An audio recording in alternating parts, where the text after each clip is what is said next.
Uh, Hello, this is a video to demonstrate viewing our new ASCAT Google Earth files, KML files, on a mobile device. We have some videos showing it on a computer. On a computer, it's really literally plug and play. You just drag the file and drop it and you're done. It's a couple extra steps here when we do it on the laptop.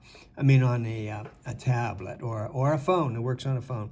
So the first thing we need to do is get the files onto the computer, into the device, and you could do that. Say here, we could go. This is our website, starpath.com/ASCAT, and that's where you can go and download the files. That would be right here in this link, ASCAT files, right there, and say now download. Okay, and then that's up here. I hit downloads, then I hit that one, and here they are, and it's a zip file. Let's see if I hold that, uncompress, and then here are the files. And then here are some instructions which you could look at, which include the two graphic indexes, but you also get those within the ASCAT file. So let's do this one, and then share. Okay, that's better, and Google Earth.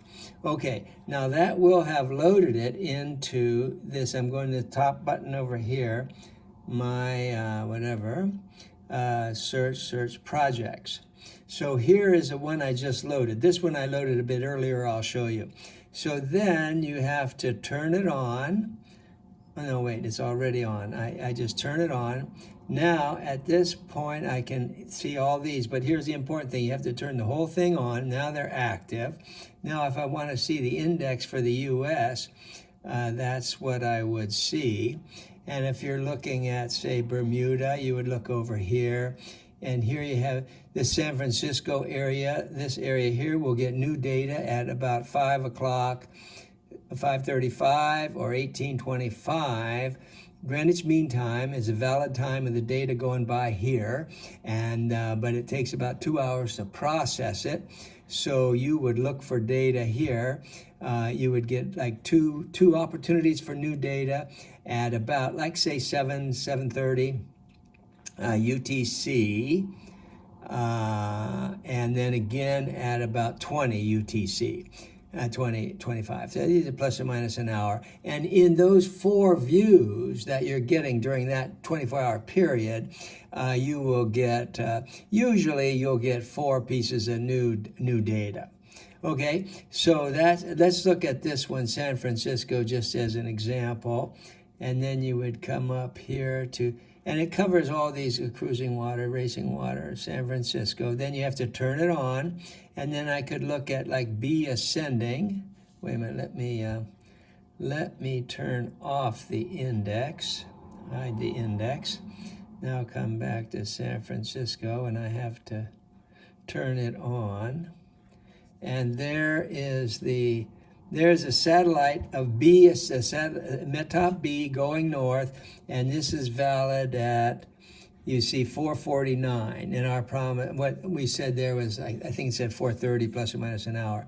So you've got that. That was one pass. That's a good data. Then you could shut that one off. And to look at C ascending, maybe that would be a good one. So C ascending, that's that's one of the morning ones, 5:42, and that's what that looks like.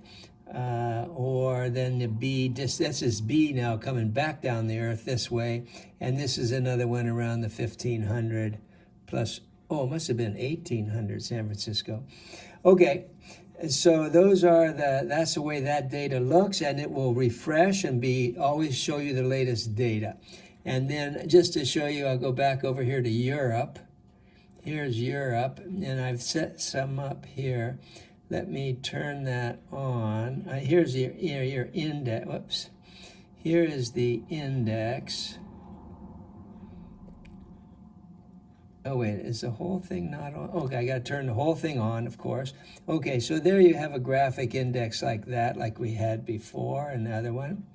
hide the index. And then what I've done is just show that you can actually turn on more than one at once and see a longer pass. Like, what's the time on this one? That's 11:17 and 11:17. Okay, so this, and you'll have to read our articles to talk about this. This is actually one pass of the satellite going right straight up this way. It has this gap of data right below the satellite. It's called a nadir gap. And so this is one pass going north like that, and that's the data, and that's the valid time, and that's what you would compare to model predictions and so forth to see if the model's reproducing what you want, the truth about the real winds. Remember, these are real wind data measurements. They're not a model, they're not a forecast. Okay, I'll stop there.